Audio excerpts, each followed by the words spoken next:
എന്താണത്? ഞങ്ങൾ ഡ്രസ് എടുത്ത് തരാം സാക്ക. ആ കുഴപ്പമില്ല, നിങ്ങൾ വേറെ എടുത്തോളി. ഇജെല്ലാം അംസക്കൊക്കെ പൈസ കടം കൊടുത്ത് അതിന്റെ ബോംബെന്റെ നടത്തം കണ്ട ഓന്റെ അടുത്ത് ഞാൻ കടം വാങ്ങിയ പോലെ അതിന് ഓന്റെ അടുത്ത് ചോദിച്ചാൽ ചെന്നാലോ സാലേ കൂല ഉള്ളുക്ക പട്ടാ പിന്നെ എന്തൊരു കുത്തുന്നറിയും ഞാൻ എന്റെ അടുത്ത് നടക്കൂല. ഓൻ ബോംബെ ആണേ, ഞാൻ ഇവിടെ ഇന്ത്യ. 100 ആയിസ അംസത വരുന്നു. അംസ എന്താടാ ഒന്നും ഇവിടെ എനിക്ക് തരാനുള്ള പൈസ ഇവിടെ പൈസ ഇവിടെ കൊണ്ടാ ആ ഷർട്ട് കീറും കയ്യെടുക്കടാ. ഇത് പിടിച്ചാ ഇവിടെ വന്ന്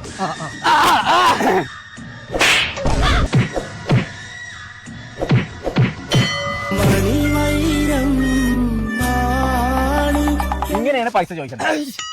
ഇപ്പിച്ച് മനസ്സിലായി. ഇനി അംസം ഇങ്ങോട്ടേക്ക് ഞാൻ ചോദിച്ചത് പിടിച്ചാ ഇങ്ങോട്ടേക്ക്